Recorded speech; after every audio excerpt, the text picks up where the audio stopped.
El formato es, en este caso, Manes al paso, ¿no? Manes Así al era el paso, título.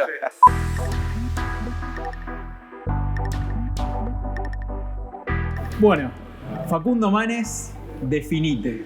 Un ser humano, argentino y bonaerense. ¿Qué pensás que podés hacer vos en política que todavía los demás no lograron hacer? Tratar de estimular una dinámica colectiva. La Argentina está obsesionada con el pasado y necesitamos encarar la modernidad y el progreso. Hoy damos el paso miles de personas. Yo estoy dando el paso desde la sociedad civil a involucrarme, pero miles de personas estamos dando el paso. No soy yo, somos todos. ¿Cómo se solucionan los problemas de la Argentina en una frase? Acuerdo estratégico de país. Creemos que somos ricos en recursos naturales y no somos ricos, y la economía del mundo hoy es el conocimiento. Y además no estamos en vías de desarrollo, porque los países que están en vías de desarrollo invierten en desarrollo humano, en ciencia y tecnología e innovación, y lo vinculan masivamente a la producción. Argentina es pobre y no está en vías de desarrollo. Tenemos que cambiar ese Titanic que se hunde y ponerlo a flote. ¿Y por qué vos podrías hacerlo?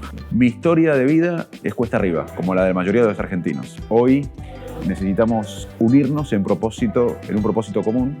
Yo creo sinceramente que si los argentinos que nos sentimos huérfanos, si nos unimos y tenemos un proyecto estratégico de país, podemos salir de esta crisis más resilientes y más fortalecidos que antes. Tenés un proyecto para solucionar todos los problemas educativos de la Argentina. ¿Cuál sería? No se puede solucionar el problema educativo de la Argentina con un proyecto. Se tiene que solucionar vinculando a la educación con el proyecto de país. Argentina hoy exporta de una matriz productiva que tiene que ser más sofisticada. Y eso es vincular la educación a el proyecto de país. Hoy los países en el mundo compiten por los sistemas educativos. Tenemos que asociar la educación con el proyecto de crecimiento argentino. ¿Cómo se educa el pueblo para eso? Creando un clima de época donde la educación es prioridad, poniendo al docente como el trabajo más prestigioso del país. En Finlandia, los chicos más inteligentes de la secundaria quieren ser docentes, no quieren ser ni médicos, ni jueces, ni políticos. Si Argentina un día pone al docente como el trabajo más prestigioso, la Argentina vuela. ¿Les aumentarías el sueldo a los docentes? No solo aumentarle los sueldos, sino también reconocerlos como el trabajo más importante. No hay trabajo más importante que educar a los futuros ciudadanos, a los futuros médicos, a los futuros jueces, a los futuros policías, a los futuros periodistas. Tenés un proyecto de ley para solucionar los problemas de la economía argentina. El problema argentino no es de guerra, no tenemos grandes conflictos bélicos, no tenemos problemas climáticos, no tenemos problemas raciales. Tenemos un problema de confianza, de políticas pendulares y de falta de productividad. ¿Y cómo se resuelve eso? Con un acuerdo. Si Argentina no hace un acuerdo del 60-70% de las fuerzas políticas y de la sociedad, de los empresarios, del establishment, de los ciudadanos para encarar el desarrollo, Argentina va a seguir administrando pobreza, va a seguir discutiendo el subdesarrollo sustentable. En la Argentina lo que hubo fueron proyectos personalistas, narcisistas, donde el presidente llegaba y pensaba que él o ella cambiaba todo. Lo que necesitamos es que el próximo presidente convoque a todos los sectores para encarar el desarrollo. Si no, vamos a seguir administrando pobreza y desigualdad. ¿Un proyecto para la inseguridad? La seguridad se debe abordar integralmente. Obviamente que es necesario pagarle mejor a la fuerza de seguridad, entrenarlos, educarlos, darles todas las tecnologías. Pero además de eso, necesitamos invertir en las causas de la inseguridad, que son múltiples: pobreza, marginalidad, falta de proyecto, drogas, educación, falta de trabajo. Pero además, hoy la ciencia tiene mucho para aportar sobre el miedo. En la Argentina, en el AMBA, sobre todo, vivimos con miedo. Y la ciencia tiene mucho para aportar sobre el miedo y para predecir la inseguridad. Nosotros podemos predecir con inteligencia artificial hoy en el mundo moderno a dónde va a estar el delito e ir a evitar el delito antes que ocurra. Una palabra y me decís algún concepto. Inflación. Todos los problemas que vivimos discutiendo económicos en Argentina se basan en la falta de confianza, en la falta de productividad y en las políticas pendulares. La inflación es la fiebre. Además de bajar la fiebre, tenemos que tratar la neumonía que causa la fiebre. Acá siempre hablamos de los síntomas, no de las causas. Coronavirus. Esta pandemia es una crisis de salud, económica, educativa, psicológica, geopolítica y moral. Es quizás la peor crisis de la historia argentina y nos agarra con un país frágil. Por eso no se puede solucionar desde un sector. Tenemos que unirnos todos para enfrentar esto. Y todavía estamos a tiempo porque lamentablemente es una maratón y no corrimos todos los kilómetros. ¿Grieta?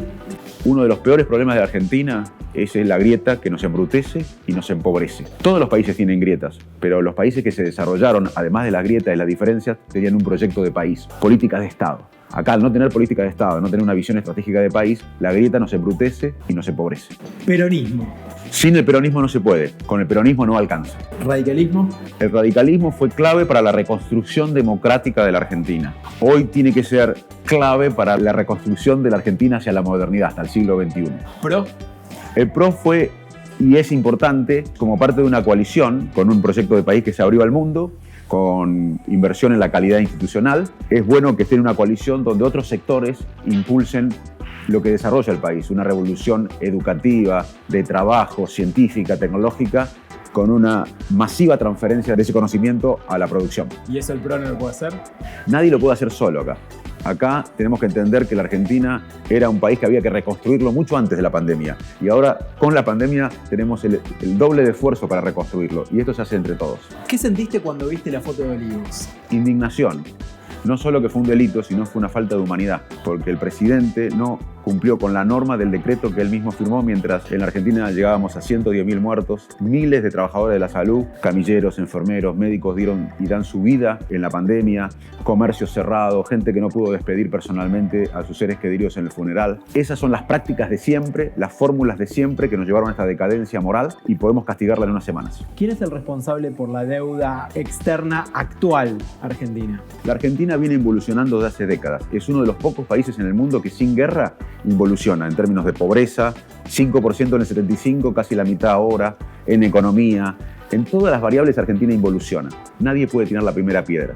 Si queremos entrar al siglo XXI y encarar el desarrollo, vamos a tener que tener toda su humildad y encarar un proyecto estratégico de país. ¿Alberto o Cristina? Yo no hablo de nombres. El problema de la Argentina es que siempre hablamos de personalismos, de nombres. Necesitamos, como dije, un proyecto colectivo como fue la reconstrucción democrática en el 83, hoy que nos lleve al siglo XXI, a la modernidad. Si no, vamos a seguir generando pobres y desigualdad. Basta de proyectos personalistas. Basta de proyectos narcisistas. Apostemos por proyecto de país. ¿Horacio o Macri? Basta de personalismos. Proyecto de país. ¿Quién fue el mejor presidente o presidenta de la historia? Hubo muchos presidentes buenos y unos patriotas que no pensaron en las próximas elecciones, sino en las próximas generaciones. Hicieron la educación pública, que transformó Argentina, y en 1947 teníamos menos analfabetos que Italia y España. Hubo una generación que transformó la Argentina y ahora tiene que haber una generación que la transforme hacia el siglo XXI. ¿Cómo te ves en 2024? En el 2024 me veo siendo parte de un proyecto colectivo de una generación de argentinos y argentinas de todas edades que realmente encamine este país hacia la modernidad y hacia el desarrollo y trate de sacarlo de la pendiente decadente que estamos hace décadas. ¿Te ves encabezando ese proyecto? En ese proyecto colectivo que transforme a la Argentina, mi puesto no importa. Yo puedo trabajar en cualquier lugar. Lo importante es entender que esto no se hace ni con una persona, ni con un partido político, ni una coalición. Si Argentina no tiene una visión estratégica de país, vamos a seguir discutiendo el subdesarrollo sustentable. O sea, por ahora no sos candidato a presidente. Soy parte de un proyecto colectivo que quiere transformar la Argentina. ¿Y saben qué? Sin millones de argentinos que apoyen esto no se puede hacer. Como la democracia no se pudo lograr sin millones de argentinos que se decidieron a vivir la democracia, si millones de argentinos no nos decidimos a encarar el progreso, esto no se puede hacer. ¿Por qué se tiene que quedar en la Argentina un adolescente, un joven que se quiere ir? Porque esta tierra es nuestra y tenemos que transformarla. Hay un poema que dice: allí donde permanecer es necesario, donde partir es imposible, allí donde cualquier umbral es la morada, allí está la patria. Esta es nuestra patria, acá pertenecemos y tenemos la obligación de transformarla. Tenemos una deuda de inspiración con los jóvenes.